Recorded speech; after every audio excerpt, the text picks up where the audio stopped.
Tunnel mining में हुए एक बहुत बड़े ब्लास्ट ने अंधेरे में कैद कई हजार साल पुराने एक दानव को जगा दिया, और जिसको लोग अब तक बस किस्से कहानियों में मौजूद एक मनगढ़ंत सोच मानते आए थे, वही दानव आज लोगों के सामने शहर में तबाही मचाने वाला एक दैत्य बनकर खड़ा हुआ था। असल में ये सब तब शुरू हुआ जब नोरा नाम की एक छोटी लड़की अपने पिता के साथ पहाड़ों पर चढ़ने के लिए गई हुई थी। चढ़ते चढ़ते वो दोनों बड़ी आसानी से उन पहाड़ों की चोटी पर पहुंच गए, और इससे नोरा की खुशी का तो कोई ठिकाना ही नहीं था। उन पहाड़ों पर एक अलग ही सुकून था। तब नीचे बैठकर सामने मौजूद एक बहुत बड़े पहाड़ को देखते हुए नोरा के पिता ने उसे बताया कि इस दुनिया में ट्रोल्स आज भी मौजूद हैं जो इंसानों से छुप कर रहते हैं। बचपन से ही नोरा अपने पिता से ट्रोल्स की कहानी सुनकर बड़ी हुई थी, जिस कहानी में एक समय 13 ट्रोल्स एक ट्रोल की शादी में गए, जहां उन्होंने काफी ज्यादा नशा कर लिया, जिससे वापस आते वक्त उन्हें होश ही नहीं रहा और गलती से वो चलते हुए धूप में जाने की वजह से पहाड़ बन गए, क्योंकि धूप ट्रोल्स की कमजोरी थी। नोरा को इस बात पर अभी यकीन तो नहीं हुआ, मगर अपने पिता के सामने वो कुछ ना बोली। पर उसके बावजूद नोरा के पिता उसके दिल का हाल समझ गए और उसको बोलने लगे कि किसी भी चीज को देखने के लिए पहले उस पर विश्वास होना जरूरी है, इसलिए अपनी आंखों को बंद करके मन की आंखों से इन पहाड़ों की ओर देखो। और नोरा ने बिल्कुल ऐसा ही किया।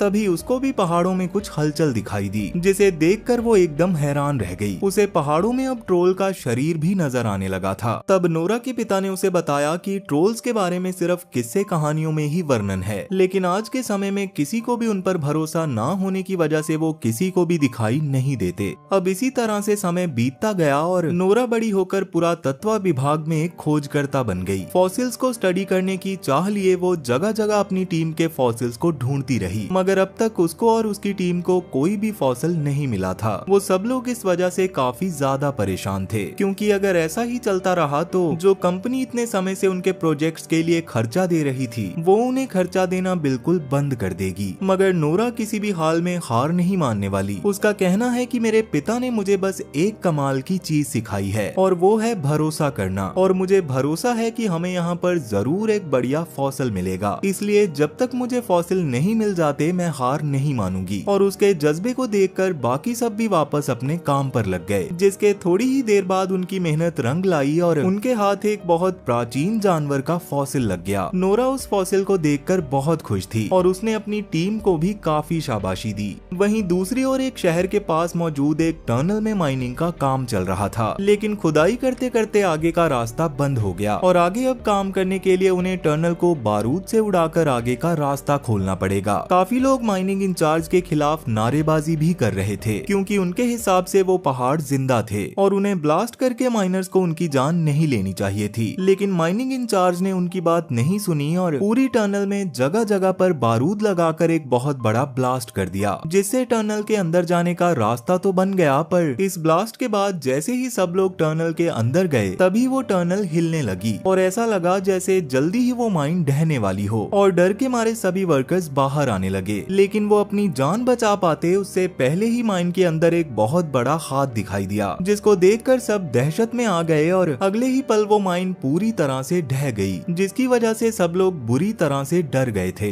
दुनिया भर में इस टनल के ढहने के पहले की फुटेज को देखकर अफरा तफरी मच गई। किसी को भी समझ नहीं आ रहा था कि आखिर ये सब हुआ कैसे। इसके बारे में तुरंत ही देश के प्राइम मिनिस्टर को भी खबर दी गई, जिसने तुरंत ही अपनी एडवाइजर एंड्रियास को इस मामले की तह तक जाने के लिए कहा। वो भी मिलिट्री के जनरल के साथ आनन फानन में एक मीटिंग करती है, जिसमें नोरा को भी बुलाया गया था, क्योंकि नोरा के पास जमीन के अंदर मौजूद चीजों की अच्छी खासी नॉलेज थी। अब सबने उस इंसिडेंट के बारे में डिस्कस करना शुरू किया, और सबको यही लगने लगा कि टनल का ढहना किसी बहुत बड़े तूफान या फिर भूकंप की वजह से हुआ होगा। लेकिन नोरा ने इस बात को नकारते हुए टनल के पास मौजूद विशालकाय पैरों के निशान के बारे में बताया, जिनके हिसाब से पक्का वहाँ कोई ना कोई ट्रोल हो सकता है। मगर इस पर सब नोरा का मजाक बनाते हुए उसकी बातों पर हंसने लगे। पर तभी उनके सामने एक औरत द्वारा अपलोड की गई एक कैमरा फुटेज आई, जिसमें टनल के बर्बाद होने के बाद उसमें से निकलकर कहीं जाते हुए एक बहुत बड़े क्रीचर को साफ देखा जा सकता था, जिसको देखकर तो सबके चेहरे पूरी तरह से पीले पड़ गए। इतने समय से धरती पर इतना बड़ा दानव सबसे छुप कर बैठा था।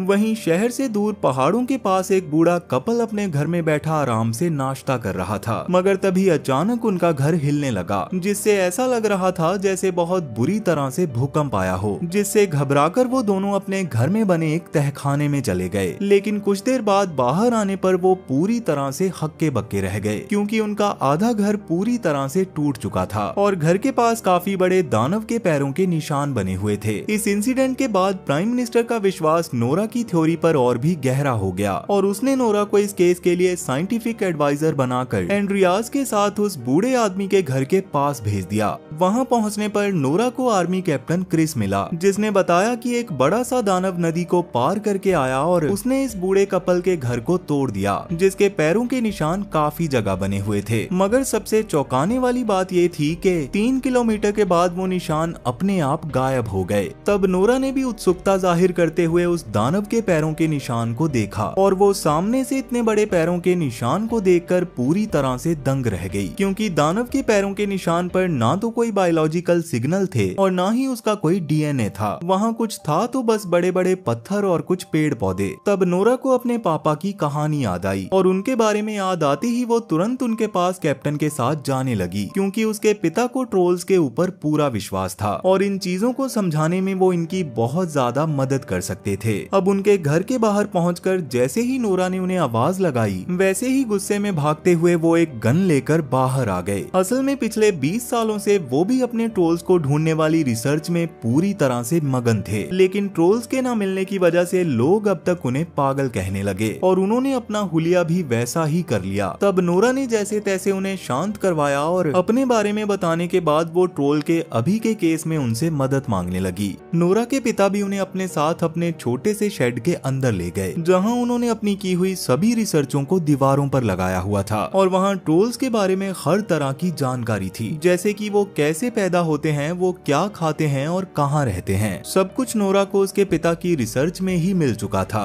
अब उसने अपने पिता को ट्रोल्स की वीडियो दिखाई, जिसे देखकर उसके पिता भी हैरान रह गए और उन्होंने नोरा को ट्रोल्स के बारे में बताया कि आज से 1000 साल पहले ट्रोल्स पृथ्वी पर खुले में रहा करते थे, लेकिन मनुष्य को उनसे संबंध बनाने की आजादी नहीं थी। अगर कोई ऐसा करता तो उसे सजा दी जाती। तब नोरा ने अपने पिता को बोला कि वो वापस से इस कहानी को शुरू ना करें, क्योंकि नोरा को अब पूरी तरह से इस सब पर भरोसा था, क्योंकि अगर ऐसे ही ट्रोल जैसे दानव को धरती पर खुले में घूमने की इजाजत थी तो आज तक उन्हें किसी ट्रोल के अवशेष क्यों नहीं मिले। बार बार नोरा के मन में यही सवाल गूंजने लगा। तब नोरा के पिता ने बताया कि उनके बहुत सारे अवशेष मौजूद हैं, लेकिन कहानियों के अनुसार उन्हें कहीं किसी खास जगह पर छुपा दिया गया है। मगर नोरा ने ये सब वापस से नहीं सुना और उसके पिता अपना सामान पैक करके नोरा के साथ ही ट्रोल के पैर के निशान के पास जाने लगे, जिन्हें देखते ही उन्होंने वापस से ट्रोल के बारे में चीजें बताना शुरू कर दिया और उन्हें लग रहा था वो ट्रोल उनके आसपास ही मौजूद होगा। पर ये सुनकर कैप्टन और उसके साथी बाकी दुनिया की तरह उन्हें पागल समझने लगे और नोरा भी उन्हें पागल ही समझ रही थी, इसलिए उसने उन्हें वहाँ से वापस जाने को कहा। तभी अचानक आसमान में बादल छा गए और नोरा को कुछ अजीब सी गंध आने लगी और अगले ही पल वो जैसे ही पीछे मुड़ी तो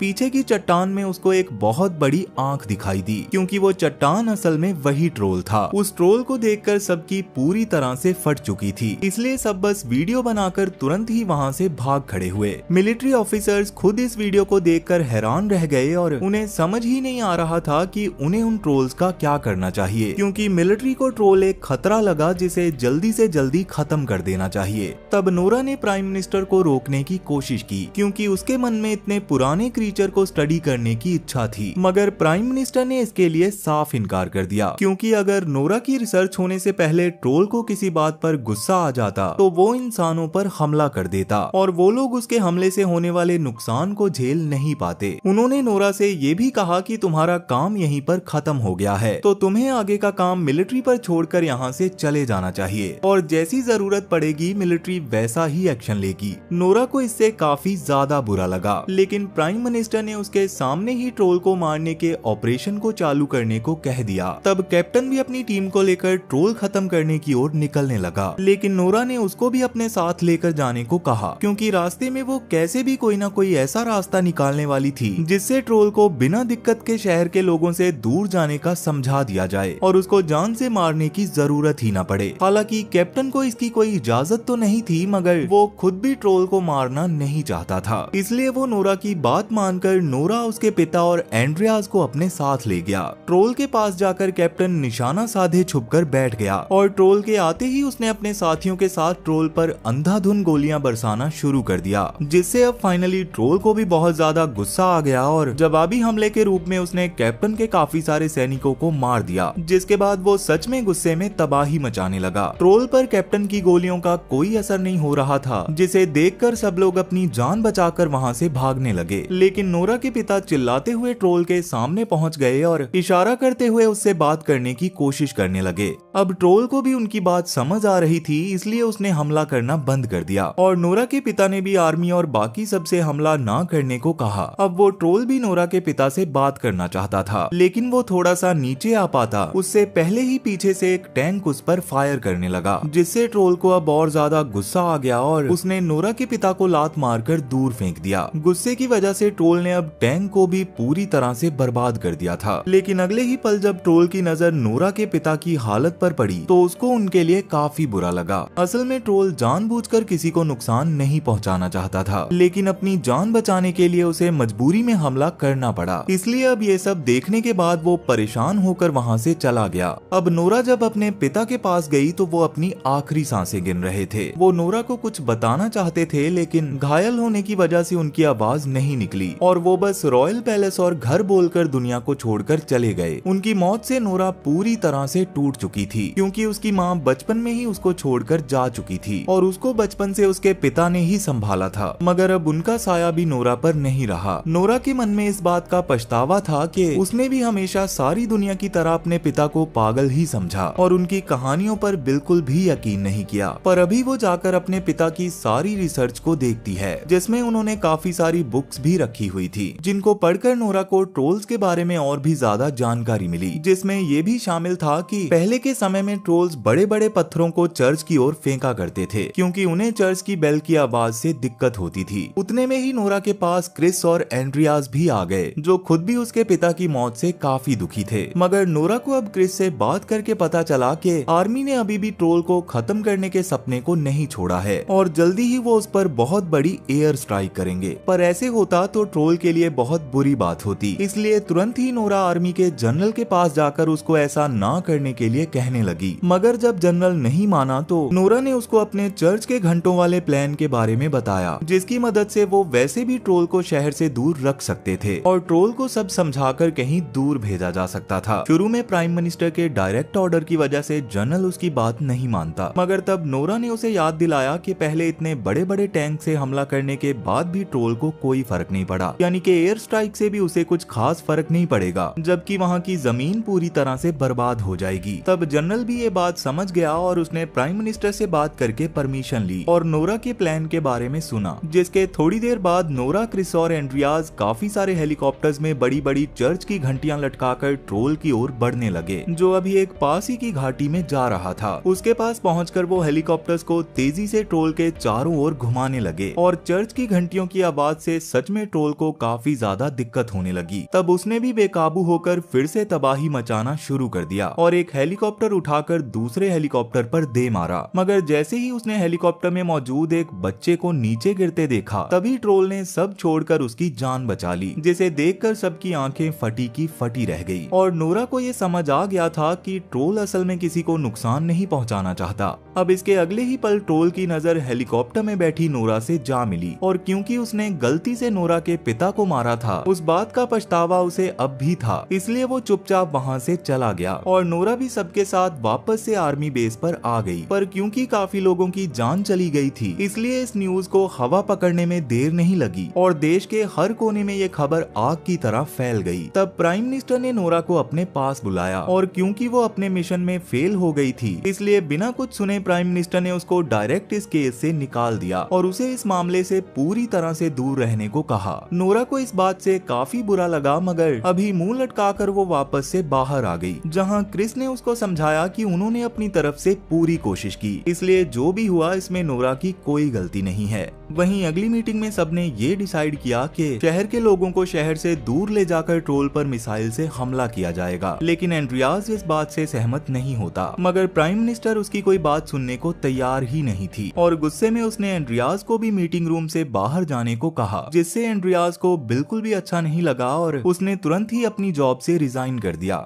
वहीं नोरा को अचानक अपने पिता के आखिरी शब्द याद आए और वो समझ गई कि ट्रोल जरूर किसी वजह से शहर में मौजूद रॉयल पैलेस में जाएगा जहाँ से उसका कोई ना कोई लेना देना तो जरूर है। अब यही सोचकर उसने जल्दी से एंड्रियास को कांटेक्ट किया और सीधा पैलेस में महाराज के पास पहुंच गई। उनकी बातें सुनकर महाराज के चीफ ने भी उनकी बात पर सहमति दिखाई और कहीं ना कहीं वो भी इस बात को जानते थे कि ट्रोल उनके पैलेस की ओर जरूर आएगा, जिसकी वजह भी उन्हें अच्छे से पता थी। मगर नोरा और एंड्रियास के दिमाग ने तब काम करना बंद कर दिया था। महाराज का चीफ असल में नोरा को देखते ही समझ गया था कि वो टायर्ड मैन की बेटी है। उन्होंने नोरा को बताया कि अब मैं जो भी तुम्हें बताऊंगा पूरी दुनिया उससे अनजान है। असल में पहले के टाइम में माना जाता था कि अगर एक राजा किसी दूसरे राजा के पैलेस पर अपना महल बनाता है तो उसके लिए बहुत शुभ होता है और ये चीज उसको दुनिया भर की संपत्ति का बादशाह बना देती है। और अभी जिस जगह ये राजमहल मौजूद था वो पहले के टाइम पर पहाड़ों के राजा यानी कि ट्रोल्स का घर हुआ करती थी। मगर जैसे ही महाराज के पूर्वजों को उस कथन के बारे में पता चला, उन्होंने पहाड़ों के राजा ट्रोल पर काफी बड़ा हमला करवा दिया और सभी ट्रोल्स को जान से मार दिया। उस समय बस एक ट्रोल के बच्चे को जिंदा छोड़ा गया था और उसको भी दूर पहाड़ों के बीच अंधेरे में रखा गया था। यानी कि अभी जो ट्रोल लोगों के सामने आ रहा है वो वही बच्चा है। अब ये सब जानकर नोरा और एंड्रियास के दिमाग के तोते उड़ गए। उन्हें समझ आ गया कि वो ट्रोल का बच्चा अपने पूरे परिवार को खो चुका है। और जैसे कि अपने आखिरी समय में नोरा के पिता ने रॉयल पैलेस और घर कहा था, तो इसका मतलब यही था कि अब वो ट्रोल का बच्चा रॉयल पैलेस यानी कि अपने घर की ओर आ रहा है। अब इसके बाद चीफ नोरा को अपने साथ एक खुफिया तहखाने में ले गए जहां दुनिया भर की दौलत के साथ ट्रोल के परिवार के अवशेष भी पड़े हुए थे, ताकि दुनिया को उनके होने के बारे में पता ही न चले। इसलिए महाराज ने हमेशा ट्रोल्स के कंकालों को हमेशा अपने तहखाने में ही रखा। उन अवशेषों को देखकर नोरा को समझ आ गया था कि ट्रोल्स के साथ महाराज के पूर्वजों ने अच्छा नहीं किया और कभी उन्होंने ट्रोल्स के बारे में लोगों को पता चलने नहीं दिया। और जब नोरा के पिता ने भी लोगों के सामने ट्रोल्स की सच्चाई लाने की कोशिश की तो उन्होंने उनको भी पागल घोषित कर दिया, जिससे नोरा को काफी ज्यादा गुस्सा आ गया और उसके हाथ में पकड़ी हुई यूवी टॉर्च गलती से उन कंकालों पर पड़ने से वो कंकाल पत्थर बन गए। तभी नोरा को अपने पिता की 13 ट्रोल्स वाली कहानी भी याद आ गई, जिसमें नशा करने के बाद एक ट्रोल की शादी से घर वापस आते समय 13 ट्रोल्स पत्थर बन गए थे। पर वो ट्रोल का बच्चा तो दिन में ही बाहर निकला था, मगर फिर भी उसको कुछ नहीं हुआ। मगर जल्दी ही उसे ये समझ आ गया कि ये चीज सिर्फ तब काम करती है जब सूरज की रोशनी सीधी ट्रोल्स पर पड़ती है। नोरा अब ये बात क्रिस को बताना चाहती थी, इसलिए उसने जल्दी से महाराज के चीफ से गाड़ी की डिमांड की और चीफ ने उसे तुरंत ही एक बहुत ही महंगी गाड़ी दे दी। उस गाड़ी पर नोरा ने ट्रोल के परिवार की एक खोपड़ी को बांधा और जल्दी से एंड्रियास के साथ क्रिस से कॉल पर बात करते हुए एक खुली जगह की ओर जाने लगी। वहीं काफी सारे सैनिक लोगों को शहर से बाहर निकालने में लगे हुए थे। तब नोरा ने क्रिस को ये सब रोकने के लिए कहा और उसे बताया कि जल्दी से जल्दी वो बड़े बड़े यूवी लाइट्स का इंतजाम करे और खुद वो जल्दी ही ट्रोल को अपने साथ एक खुली जगह पर ला रही है। तब क्रिस भी तुरंत ही नोरा की बात को मान गया, क्योंकि सच में उसको नोरा पर काफी ज्यादा भरोसा था।